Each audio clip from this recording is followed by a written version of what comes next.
नमस्कार मेरे प्यारे विद्यार्थियों, आपका हमारे YouTube चैनल नक्षत्र एजुकेशन में हार्दिक स्वागत है।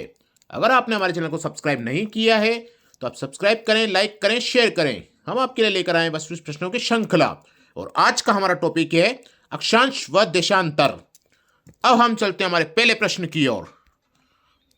भूमध्य रेखा से उत्तर या दक्षिण किसी दिए गए स्थान की कोणीय दूरी क्या कहलाती है? भूमध्य रेखा से उत्तर या दक्षिण किसी दिए गए स्थान की कोणीय दूरी क्या कहलाती है? ए प्रधान देशांतर, बी अक्षांश, सी देशांतर और डी इनमें से कोई नहीं। तो हमारा जो इसका सही उत्तर होगा वो है बी अक्षांश। अब हम चलते हैं हमारे अगले प्रश्न की ओर। ध्रुवों की तरफ जाने पर अक्षांश रेखाओं के व्यास की प्रगति कैसी होती है? ध्रुवों की तरफ जाने पर अक्षांश रेखाओं के व्यास की प्रकृति कैसी होती है? ए यह स्थिर रहता है, बी यह बढ़ता है, सी यह घटता है, डी पहले घटता है पुनः बढ़ता है। तो हमारा इसका सही जो उत्तर होगा वो है सी, यह घटता है। अब हम चलते हैं हमारे तीसरे प्रश्न की ओर। दोनों ध्रुवों को जोड़ने वाली वह काल्पनिक रेखा जो भूमध्य रेखा को समकोण पर प्रतिच्छेद करती है क्या कहलाती है? दोनों ध्रुवों को जोड़ने वाली वह काल्पनिक रेखा जो भूमध्य रेखा को समकोण पर प्रतिच्छेद करती है क्या कहलाती है? ऑप्शन है ए मध्याह्न, बी देशांतर, सी अक्षांश, डी इनमें से कोई नहीं। तो हमारा जो इसका सही उत्तर होगा वो है बी देशांतर। अब हम चलते हैं हमारे अगले प्रश्न की ओर। एक देशांतर से दूसरे देशांतर के बीच कितना समय अंतराल होता है? ए 4 मिनट, बी 1 घंटा, सी 15 मिनट और डी 12 घंटा। तो हमारा जो इसका सही जो उत्तर होगा वो है ए 4 मिनट। अब हम चलते हैं हमारे अगले प्रश्न की ओर।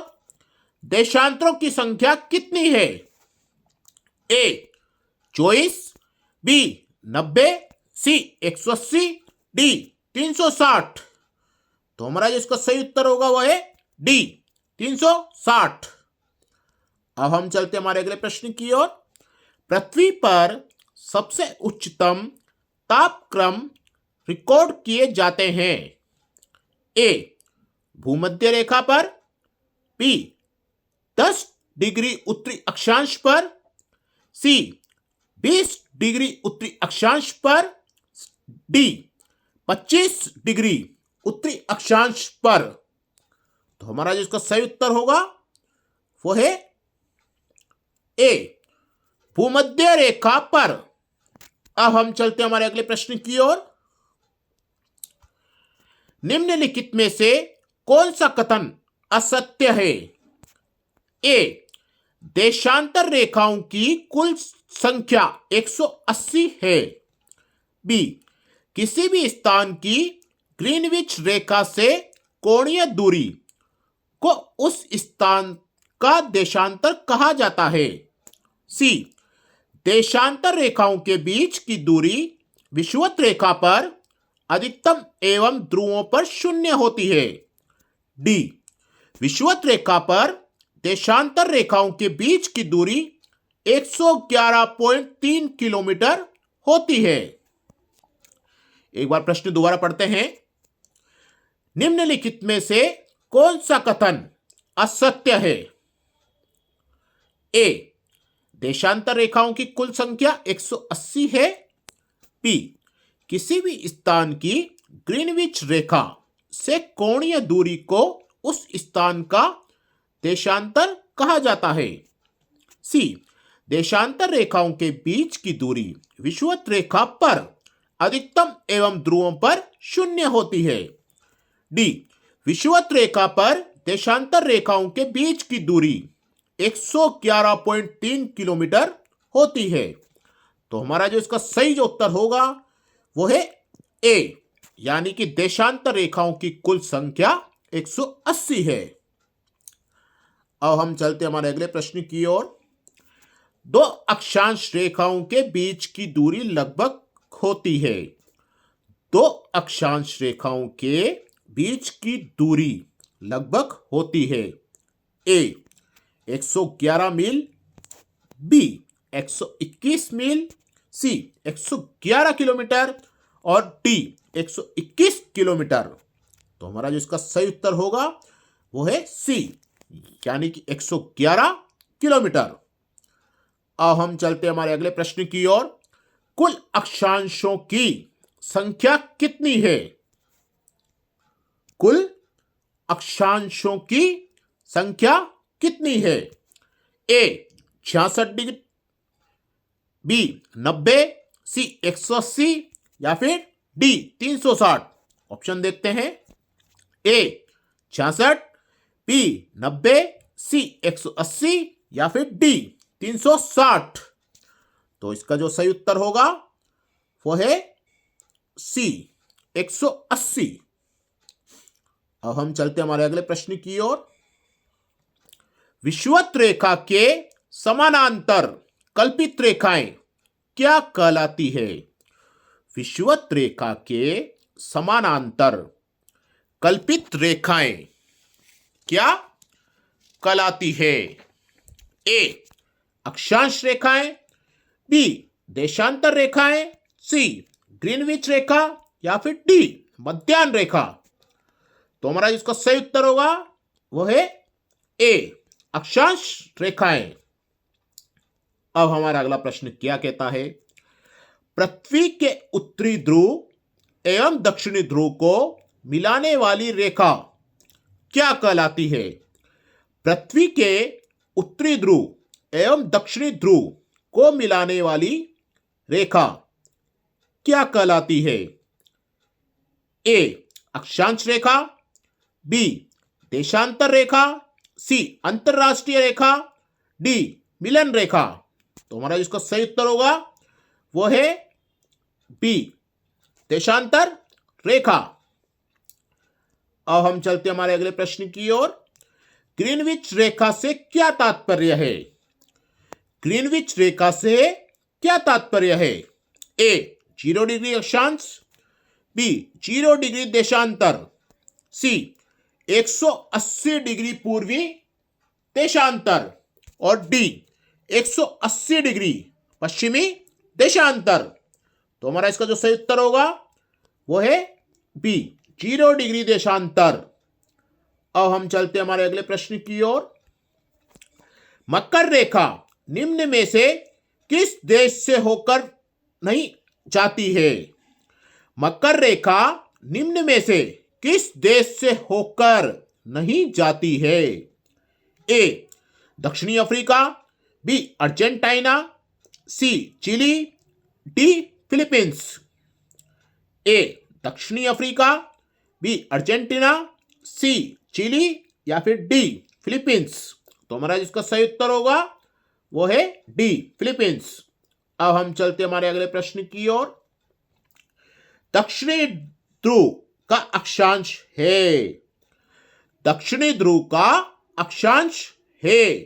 ए 70 डिग्री, बी 80 डिग्री, सी 90 डिग्री या फिर डी 100 डिग्री। तो हमारा जिसका सही उत्तर होगा वो है सी 90 डिग्री। अब हम चलते हमारे अगले प्रश्न की ओर। निम्नलिखित में से किन देशों के समूह से भूमध्य रेखा गुजरती है? निम्नलिखित में से किन देशों के समूह से भूमध्य रेखा गुजरती है? ए ब्राजील, जाम्बिया तथा मलेशिया, बी कोलंबिया, केनिया तथा इंडोनेशिया, सी ब्राजील, सूडान तथा मलेशिया और डी वेनेजुएला, इथोपिया तथा इंडोनेशिया। तो हमारा इसका सही उत्तर होगा वो है बी, यानी कि कोलंबिया, केनिया तथा इंडोनेशिया। अब हम चलते हमारे अगले प्रश्न की ओर। देशांतरीय दूरी 1 घंटे के समय अंतराल के बराबर होती है। देशांतरीय दूरी 1 घंटे के समय अंतराल के बराबर होती है।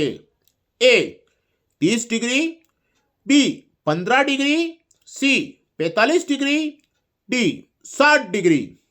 तो हमारा इसको सही जो उत्तर होगा वो है बी 15 डिग्री। अब हम चलते हैं हमारे अगले प्रश्न की ओर।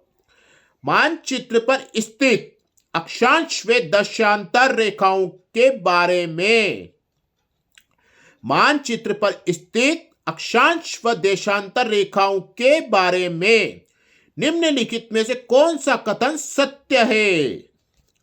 ए दोनों समानांतर रेखाएं हैं, बी दोनों एक दूसरे को लंबवत काटती है, सी दोनों ध्रुवों पर मिलती है, डी दोनों भूमध्य रेखा पर मिलती है। तो हमारा इसका सही उत्तर होगा वो है बी, दोनों एक दूसरे को लंबवत काटती है।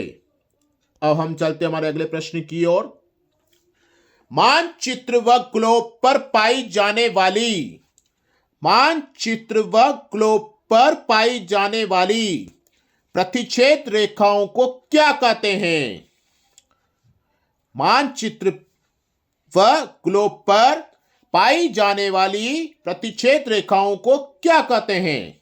ए अक्षांश, बी देशांतर, सी भौगोलिक रेखा जाल, डी इनमें से कोई नहीं। तो इसका जो सही उत्तर होगा वो है सी भौगोलिक रेखा जाल। अब हम चलते हमारे अगले प्रश्न की ओर। अंतरराष्ट्रीय दिनांक रेखा खींची जाती है। अंतरराष्ट्रीय दिनांक रेखा खींची जाती है। ए अफ्रीका से होकर, बी एशिया से होकर, सी प्रशांत महासागर से होकर, डी अटलांटिक महासागर से होकर। तो हमारा जिसका सही उत्तर होगा सी प्रशांत महासागर से होकर। अब हम चलते हमारे अगले और अंतिम प्रश्न की ओर। भूमध्य रेखा, कर्क रेखा और मकर रेखा तीनों निम्न में से किस एक महाद्वीप से गुजरती है? भूमध्य रेखा, कर्क रेखा और मकर रेखा तीनों निम्न में से किस एक महाद्वीप से होकर गुजरती है? ए अफ्रीका, बी उत्तरी अमेरिका, सी एशिया, डी दक्षिणी अमेरिका। तो हमारा इसका सही उत्तर होगा ए अफ्रीका। ये थी हमारी आज की प्रश्नों की श्रृंखला।